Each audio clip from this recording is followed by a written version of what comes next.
Welcome to VNN. With the new year, and we are resuming our discussion series with Ambassador Praveen Verma. And welcome to VNN, Praveen. Hi Bala, long time no see. I know because We're meeting yeah, first time after in the new year. In between, I've been to India and back, and many things have happened. But then, unfortunately, there was this interregnum. yeah, But we start again. of course, and winter began, and then you went into hibernation like a big brown bear. That's Now, what will happen. Come to Canada, that's what happens. yeah, you are slowly waking up now, so that's okay. So that means Be spring. wide awake. So what's happening in the new in Canada? There is this lot of controversy going on around Chinese election interference in Canadian politics. I don't know if it's a new thing or it's been going on for a long time. What do you think? No, it is essentially politics. And I won't say going along with the on time, it's going along since time immemorial. Foreign governments do interfere and do have their agents work. And we as intelligent people and who have been reading books and reading history and looking around us, and I have served in Latin America also, have seen how uh, Western governments or particular governments have interfered in election process, not only in election process, but also in the socio-economic and political structures through food companies and whatnot. So I'm not a party to whatever is happening, but there's more of a hullabaloo about it because these things do happen, and I'm sure if the Chinese are not doing it, or even the Americans are not doing it, you see, there's no friend or enemy in this situation. Yeah, I know that's true. In this, I mean, this situation, your personal gain is the only motive behind it.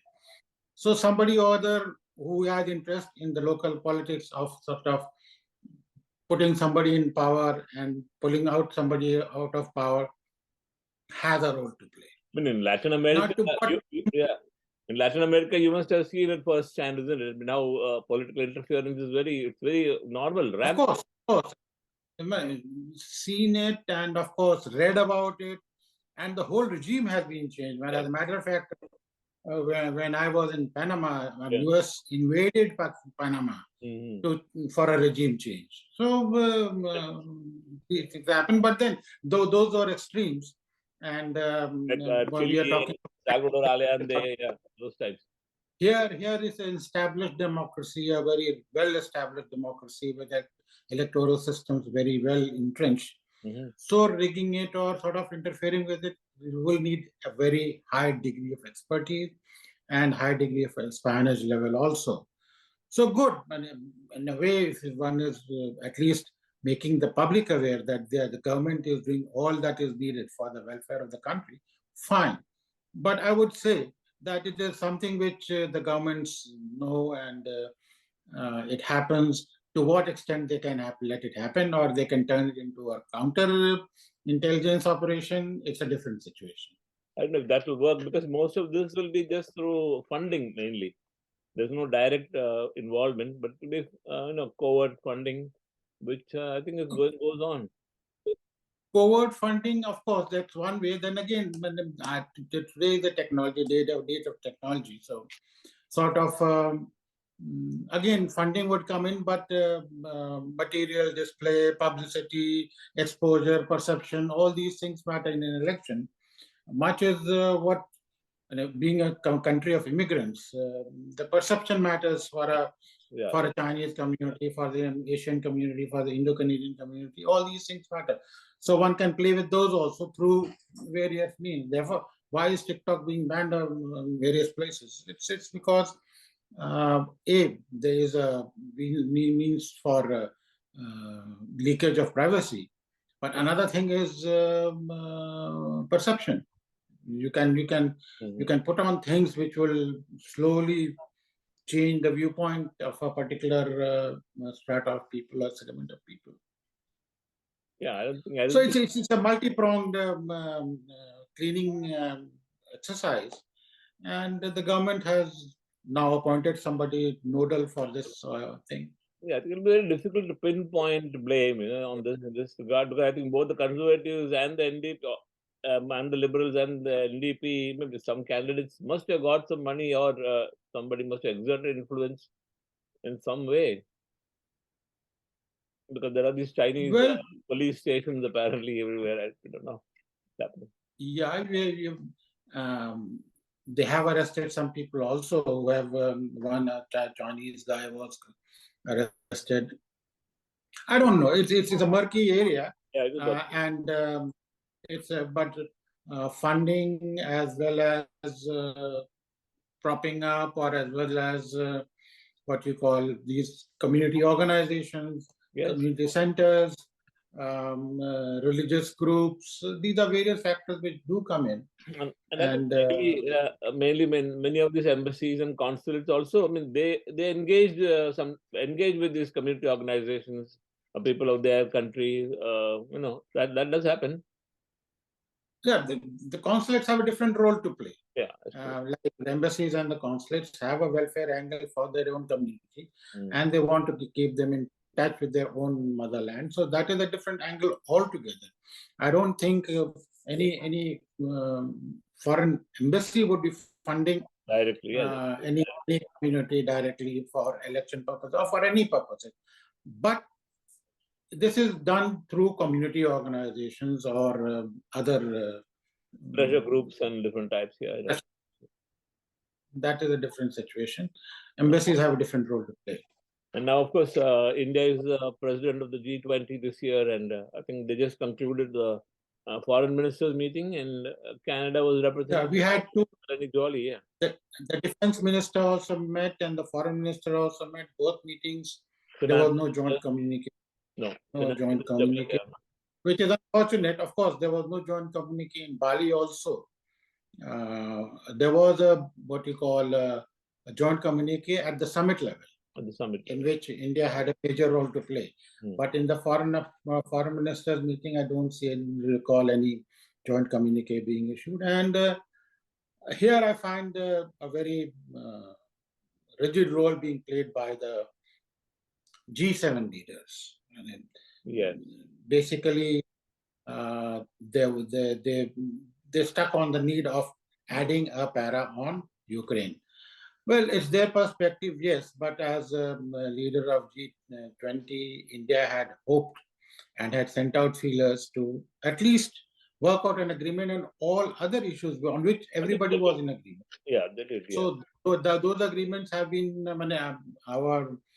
the minister in charge, Jaishankar, said that 95% of matters were settled, and a joint memorandum of acceptance of those things have been agreed, but a joint communique could not be established.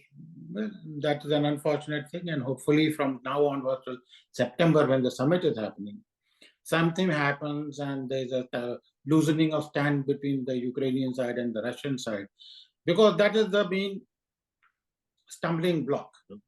And both sides have taken a maximalist positions, and nobody is wanting to step down.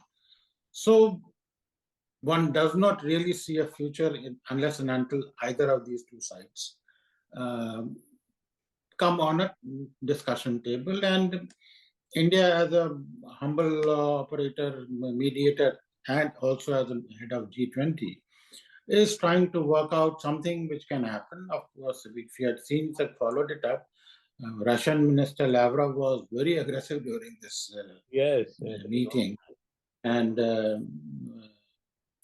we were talking of the Chinese wolf warriors. We had a Russian wolf warrior, and more than a warrior. A good thing was that we could see, we have seen Canadian participation over there, and which opens up more role of their participation in the Indo-Pacific region. That's true. And we see more Canadian ministers traveling to India, and we will see more Indian ministers traveling to Canada, which is likely to increase this, or sort of give some momentum to a very stalled relationship between the two countries. And of course, during the G20 foreign ministers meeting, the Quad also met there, Quad leaders. Quad also met there, and Quad had a joint agreement they had issued it. And of course, the Chinese were unhappy because they wanted to say that they are all uniting against him. But basically, the Quad emphasized that it was not against anyone, and it was basically about a free and open Indo-Pacific region. That is the main thrust which the Quad actually came up with. Now, see, now Philippines is going to This do. company will also be there that they are trying to sort of limit their access to the seas in near the South China Sea. So that is a political game which will keep on going on. And interestingly, Philippines is now going to join in naval exercises with Australia, Japan, and the US. India is not part of it. Well, these you don't know what are the complications in between their Right. local politics and all. And if India is not involved, we are not involved anyway. So we can wait and watch and see, sort of watch from the sidelines as they see. Let us move on to some fun things now. There is a man called Rahul Gandhi in India. He's an opposition leader. He says, I don't know. I don't believe he's a leader. But he's now in London preaching things. And he's become a Pakka Sahib. After roaming around in the Bharat Jodo Yatra, right. In tough beard and all that, he's now he's suited and booted. Salah mein to sahab ban gaya. But then one cannot laugh him off anyway, because all said and done, he is the leader of the only opposition party in India, which has a national outreach. Official leader, rather unofficial leader, isn't it? A de facto leader. The Congress president is, Congress has always been a tradition of a de facto and de jure positions. Right.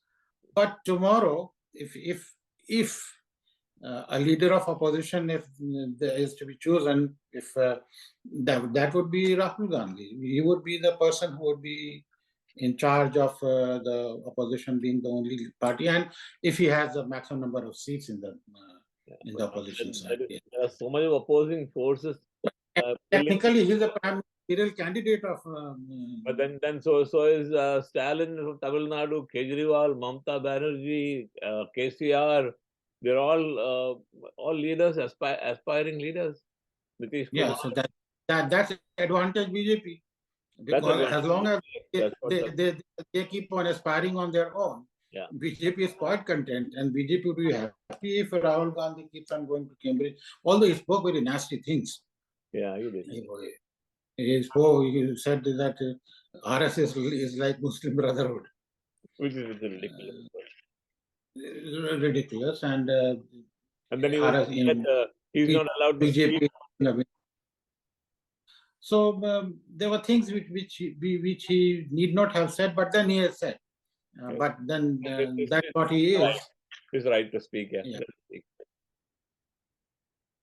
Yeah, I know. So I don't know. As you say, BJP is getting advantage out of all his gimmicks. Oh yes. And some very staunch supporters say that maybe BJP is funding him to go and say these things. But then, jokes apart, he is trying to do his job. He doesn't, but unfortunately, I don't think he is very proficient. Mm-hmm. What else is happening in the world now? There's Ukraine and Russia. I think that's it's like a stalemate is going on, like the Iraq-Iran war. That because every day there's a report. Nothing. I don't know. You see, just because it's in Central Europe, people know what's happening about it. Yeah. Otherwise, the stalemate in Afghanistan or stalemate, or we were too small in Vietnam also. It carried on for years. Nobody bothered about it. No, sure. And the issues are more exaggerated because this is a proxy war, which the West is fighting against the Russians, with Ukraine as their punching bag. Yeah. Now, inadvertently, they are bringing them Russians closer to the Chinese, and which is forming up a bloc. So things are getting very difficult. I don't know. West also says that it's an existential problem for them. I don't know how it's an existential problem for the West, because for them, the main issue was to expand NATO.